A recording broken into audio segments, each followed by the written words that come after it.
जय हिंद दोस्तों। आप सभी का हमारे YouTube channel Pawar study point में स्वागत है और मैं आशा करता हूं कि आप सभी लोग स्वस्थ होंगे, अच्छे होंगे।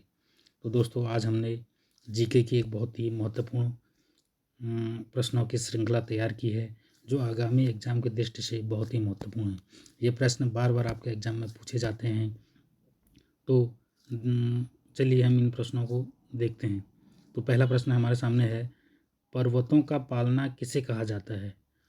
पर्वतों का पालना किसे कहा जाता है? तो हमारे पास ऑप्शन है, नंबर ए भूसन्नति, बी मध्यपिंड, सी स्थलपिंड, डी इनमें से कोई नहीं। तो इसका जो हमारा आंसर है वह है भूसन्नति। क्या है? भूसन्नति। पर्वतों का पालना आपका किसे कहा जाता है? भूसन्नति को कहा जाता है। दूसरा प्रश्न हमारे पास है, मुगल काल में जिन्स एक कामिल शब्द का क्या अर्थ था? मुगल काल में जिन्स एक कामिल शब्द का क्या अर्थ था? तो हमारे पास ऑप्शन है, ए दूषित फसल, बी उत्तम फसल, सी शिक्षित पुरुष, डी अशिक्षित पुरुष। तो इसका हमारा आंसर है उत्तम फसल। तो मुगल काल में जो जिन से एक कामिल शब्द था, इसका अर्थ क्या था? उत्तम फसल से। उत्तम फसल, इस काल में जो उत्तम फसल जिन से कामिल शब्द था, इसके अंतर्गत हमारे गन्ना और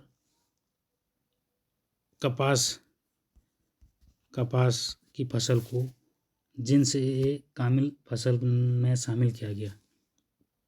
इसी क्रम में हमारा तीसरा प्रश्न है, गरीब नवाज के नाम से कौन प्रसिद्ध था? गरीब नवाज के नाम से कौन प्रसिद्ध था? तो हमारे ऑप्शन हैं, number A Khwaja Moinuddin Chishti, B Bakhtiyar Kaki, C Nizamuddin Auliya, D इनमें से कोई नहीं। तो गरीब नवाज के नाम से जो प्रसिद्ध थे वो थे हमारे ख्वाजा मोइनुद्दीन चिश्ती। ऑप्शन ए क्या था?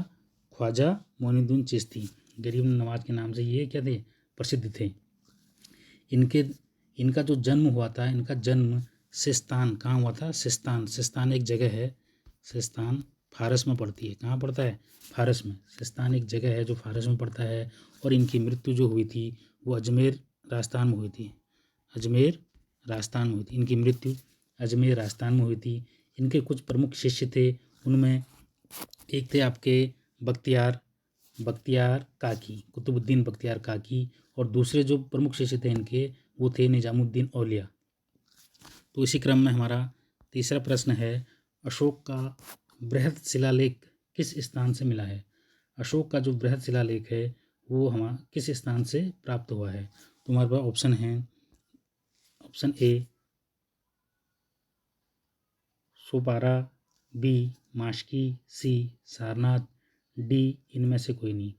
तो इसका जो आंसर है वो है हमारा ऑप्शन ए सोपारा।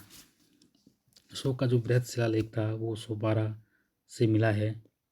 और अशोक के अभिलेख, अधिकांश अभिलेख ब्राह्मी लिपि में लिखे गए हैं और कुछ अभिलेख अशोक के खरोष्टी और आरमाइक लिपि में भी प्राप्त हुए हैं।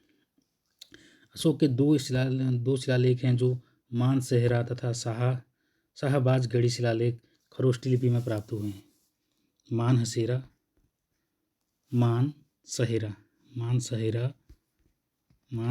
तथा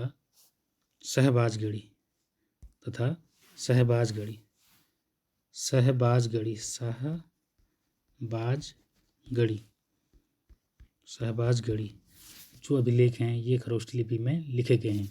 इसी क्रम में हमारा अगला प्रश्न है, महिला सबलीकरण हेतु राष्ट्रीय नीति की घोषणा कब की गई? महिला सबलीकरण हेतु राष्ट्रीय नीति की घोषणा कब की गई? हमारे पास ऑप्शन है, नंबर ए 1999, बी 2000, सी 2001 और डी इनमें से कोई नहीं। तो इसका जो हमारा आंसर है वह है हमारा 2001। सी वाला ऑप्शन है हमारा 2001। महिला सबलीकरण हेतु राष्ट्रीय नीति की जो घोषणा की गई थी वो 2001 में की गई थी। कब की गई थी? 2001 में। ठीक, अगले क्वेश्चन पे बढ़ते हैं। तो अगला क्वेश्चन है हमारा, प्रथम पिछड़ा वर्ग आयोग का अध्यक्ष कौन था? जो प्रथम पिछड़ा वर्ग आयोग बना था उसके जो अध्यक्ष थे वो कौन थे, ये बताना है हमें। तो हमारे पास ऑप्शन हैं, ए काका साहब कालेलकर, बी MM सिंह, सी VN भगवती, डी इनमें से कोई नहीं। तो जो हमारे प्रथम पिछड़ा वर्ग आयोग के अध्यक्ष थे वो कौन थे? वो थे हमारे काका साहब कालेलकर। इसी क्रम में हमारा अगला प्रश्न है, राज्य विधानसभा द्वारा पारित विधेयक को विधान परिषद द्वारा अधिकतम कितने समय तक रोका जा सकता है? तो राज्य विधानसभा द्वारा जो विधेयक पारित किया जाता है उसे राज्य विधान परिषद अधिकतम कितने माह तक रोक सकती है? तो उसको राज्य विधान परिषद अधिकतम 4 माह तक, कितने माह तक? 4 माह तक रोक सकती है। कितने माह तक रोक सकती है? अधिकतम 4 माह तक रोक सकती है उसे। राज्य विधानसभा द्वारा पारित विधेयक को राज्य विधान परिषद अधिकतम 4 माह तक रोक सकती है। तो इसी क्रम में हमारा अगला प्रश्न है, राष्ट्रीय संग्रहालय नई दिल्ली की नींव किस वर्ष रखी गई?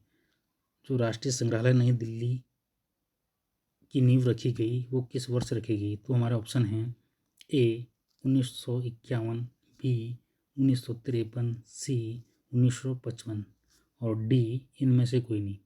तो इसका जो हमारा आंसर है, इसका हमारा आंसर है आपका सी 1955। इसका आंसर है हमारा सी 1955। अगला प्रश्न है हमारा, the monuments of Sanchi, the monuments of Sanchi पुस्तक का प्रकाशन कब हुआ? तो हमारे पास ऑप्शन है ए 1814, बी 1914, सी 1714, डी इनमें से कोई नहीं। तो इसका जो हमारा आंसर है वो है ऑप्शन नंबर बी 1914। क्या है? 1914। अगला प्रश्न है हमारा, भारत में सर्वप्रथम स्तूप अस्तित्व में कब आए? स्तूप, भारत में जो सर्वप्रथम स्तूप थे वो अस्तित्व में कब आए? तो ऑप्शन है हमारे पास ए प्रथम सदी ईसा पूर्व, बी द्वितीय सदी ईसा पूर्व, सी तृतीय सदी ईसा पूर्व और डी इनमें से कोई नहीं। तो इसका जो हमारा आंसर है वो है तृतीय सदी। क्या है? तृतीय सदी ईसा पूर्व। सी वाला ऑप्शन हमारा क्या है इसमें सही है।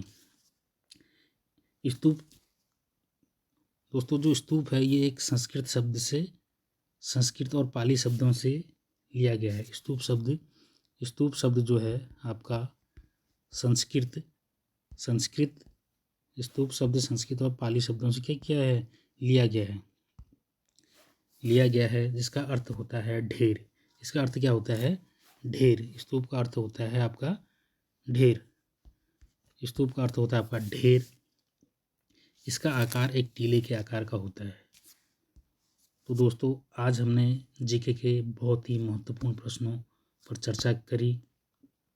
तो उम्मीद है आपको ये अच्छे लगे होंगे, आपने इन्हें अच्छे से समझा होगा। तो आगे हम इसी तरह के प्रश्न लेके आएंगे, तो आप इस वीडियो को देखें और याद करने का प्रयास करें। जय हिंद।